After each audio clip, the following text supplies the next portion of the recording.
Здравствуйте, я помощник прокурора Комсомольского района. Хочу рассказать о деятельности прокуратуры Комсомольского района, а также осветить вам нормы действующего федерального законодательства. Так, например, прокуратурой Комсомольского района в августе 2021 года проведена проверка готовности образовательных учреждений к новому учебному году. На территории Комсомольского района по капитальному ремонту по состоянию на 31 августа 2021 года не окончены работы в муниципальном бюджетном образовательном учреждении Комсомольская средняя общеобразовательная школа номер 1. Проверкой было установлено, что между образовательным учреждением и обществом с ограниченной ответственностью «Алексстрой» и «Стройкомфорт» заключены муниципальные контракты, в соответствии с которыми подрядчики приняли обязательство выполнить работы по капитальному ремонту школы. Согласно требованиям контракта, срок выполнения подрядчиками обязательств установлен до 31 июля 2021 года и 15 августа 2021 года. В нарушении требований федерального закона о контрактной системе в сфере закупок товаров, работ и услуг для обеспечения государственных и муниципальных нужд подрядчик, взятое на себя обязательство по капитальному ремонту школы в установленный контрактом срок, не исполнил. В этой связи прокуратурой района директорам обществ с ограниченной ответственностью «Алексстрой» и «Стройкомфорт» внесены представления, а также в отношении директора общества с ограниченной ответственностью «Алексстрой» возбуждено дело об административном правонарушении, предусмотренное частью 7 статьи 7.32 Кодекса об административных правонарушениях.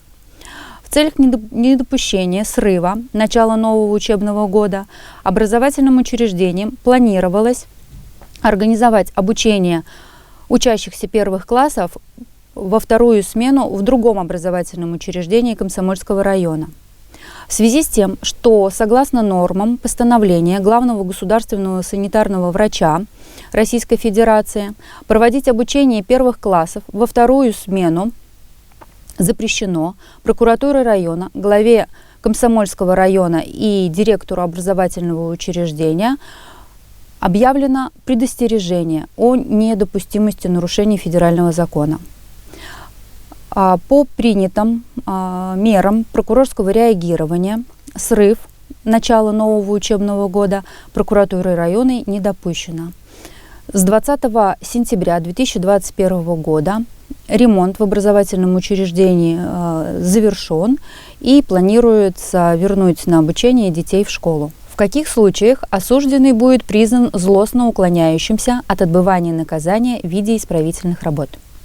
В силу статьи 46 Уголовно-исполнительного кодекса Российской Федерации нарушением порядка и условий отбывания осужденным исправительных работ являются неявка на работу без уважительных причин в течение 5 дней со дня получения предписания уголовно-исполнительной инспекции, неявка в уголовно-исполнительную инспекцию без уважительных причин, прогул или появление на работе в состоянии алкогольного опьянения.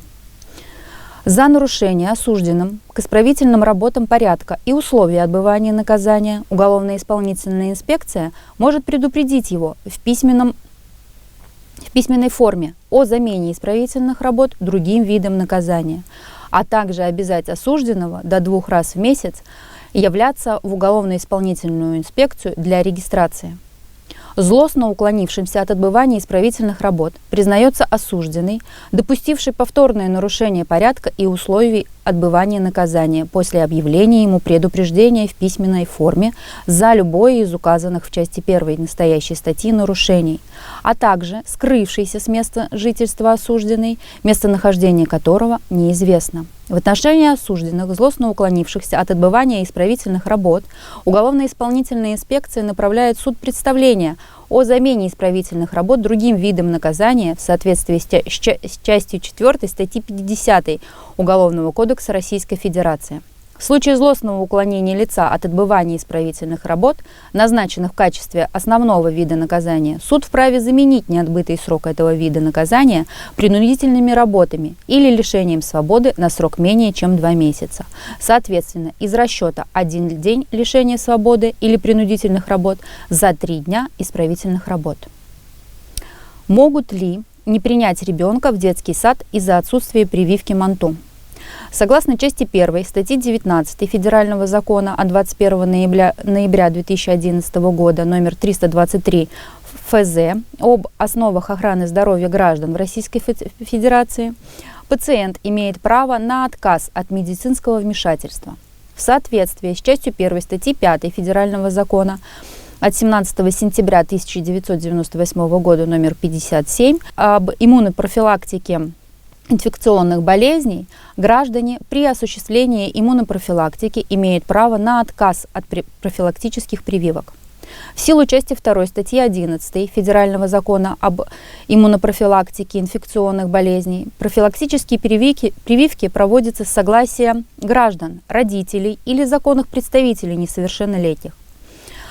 По смыслу указанных норм граждане в добровольном порядке обладают правом отказаться от проведения профилактических прививок в отношении своего ребенка. Принудительные меры к применению профилактических прививок законом не предусмотрено. Исключение из общих правил составляют случаи возникновения массовых инфекционных заболеваний или при угрозе возникновения эпидемий. Обязательным является только подтверждение отказа в письменной форме. Федеральным законом от 18 июня 2001 года 77 ФЗ о предупреждении распространения туберкулеза в Российской Федерации также предусмотрено оказание противотуберкулезной помощи только при наличии согласия граждан. Ограничения, предусмотренные санитарно-эпидемиологическими правилами, профилактика туберкулеза, утвержденные главным государственным санитарным врачом 22 октября 2013 года номер 60, касаются тех детей, в отношении которых имеются подозрения в заболевании туберкулезом. Разделом 5 названных правил регулируется механизм организации раннего выявления туберкулеза у детей. Так, правилами предусмотрено, что дети, туберкулинодиагностика которым не проводилась, допускаются в детскую организацию при наличии заключения врача-фтизиатора об отсутствии заболевания.